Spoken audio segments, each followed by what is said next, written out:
So I get asked this question a lot. This is the V480 and the IT30 Pro. They're both the Sony models. I'm going to use them on the Leica in TTL. Well, not on the Leica, but off camera.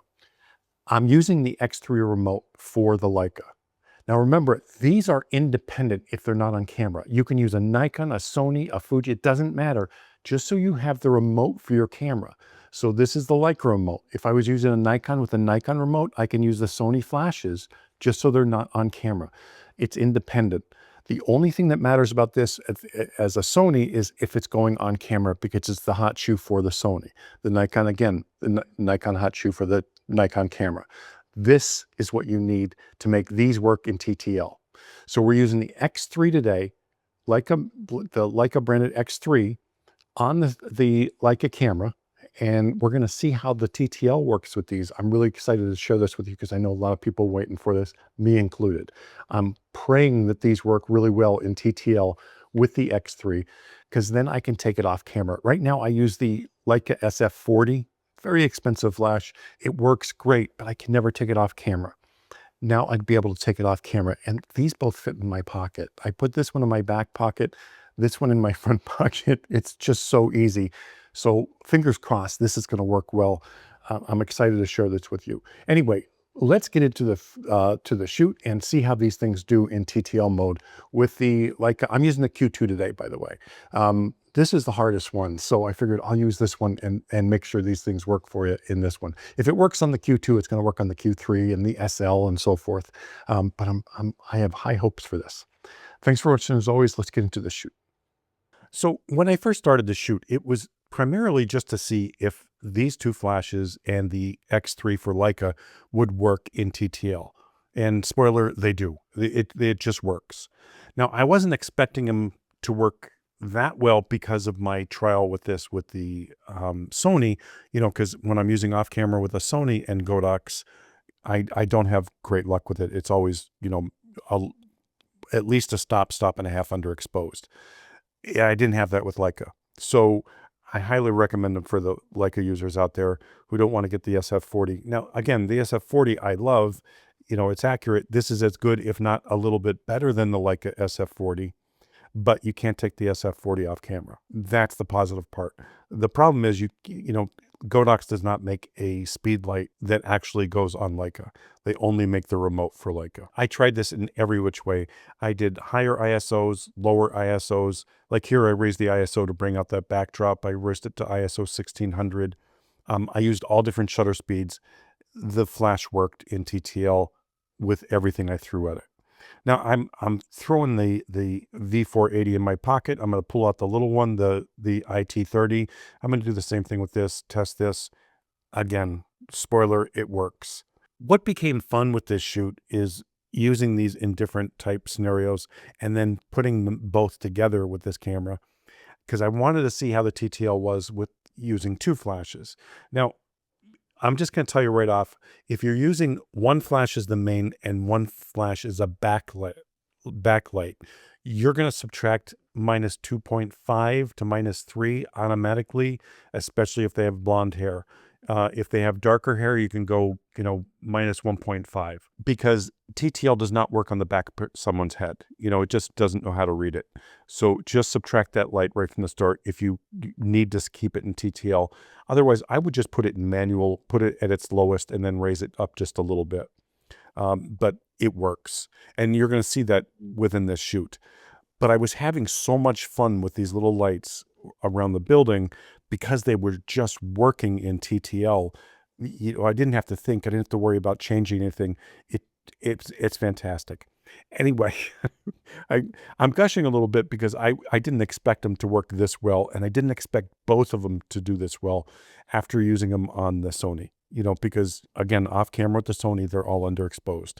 So when I got back in the studio, I figured, okay, let's try this little tiny flash in a medium-sized umbrella. It's a deep medium-sized umbrella. See if it has enough power for that. Again, I was at ISO 200, 300, 400, whatever it was.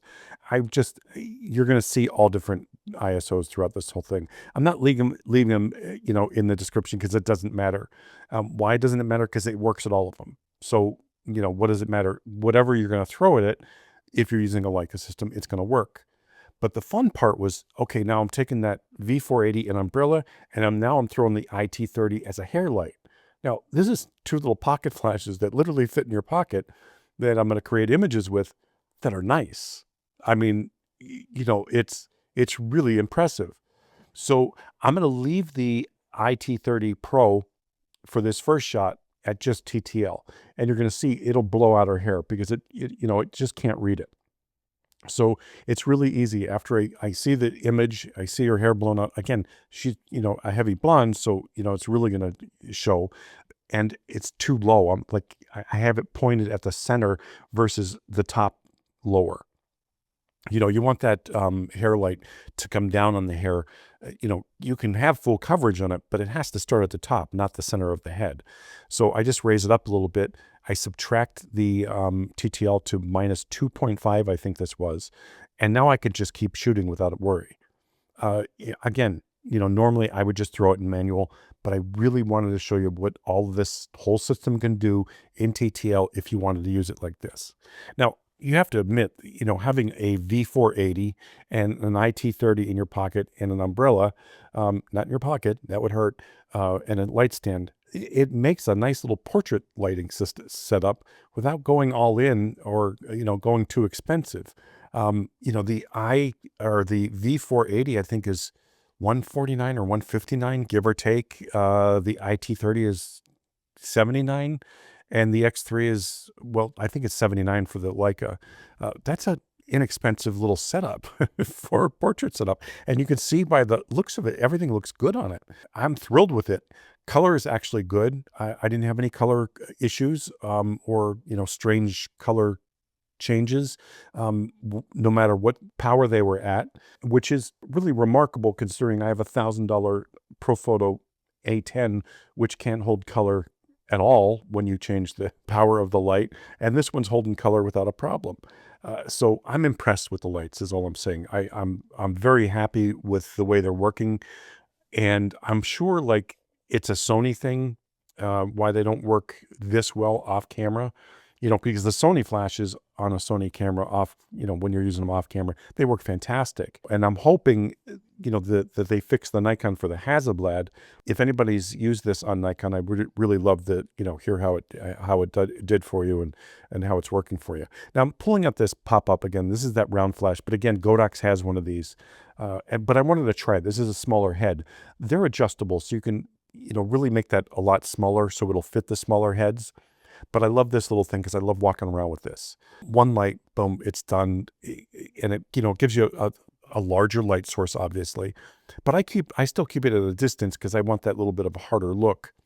Now, remember, your light placement, everybody always asked me, how do you get, that soft looking light from basically a bare head or something small like this?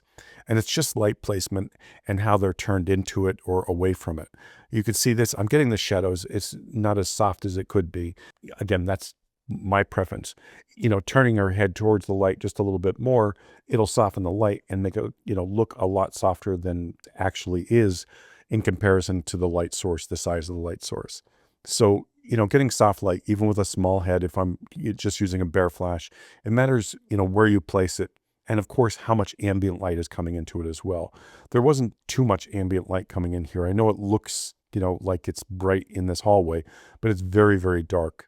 Those two lights above her head, which are very dim lights, actually light that hallway along with LEDs along the top. But you can see the backdrop. That's really the look of this hallway.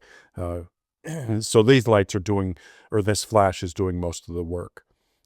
And it's doing a great job of it as well. So, but I just wanted to clarify for other camera users besides Sony that these flashes are working in TTL very, very well off camera with a different system other than Sony. And, for Leica, again, now, if you wanted to get the V480 or the IT30 for your Leica, I would get them in the Nikon mount or the Fuji. The pins line up. It's, not that it's going to mean anything, but it'll work correctly in manual mode on your camera. If you had to put them on your camera, you can put them in manual mode. They'll work just fine. I just wanted to show you an overall the setup. There's the 2 light setup. I had to throw that IT30 just for a pop. Anyway, so yeah, I would get the Nikon first, or Fuji, and then just get your Leica remote, the X3. They have that in Leica, and I believe they have the X Pro too. If you like that bigger remote, they do have a version of that in for Leica as well.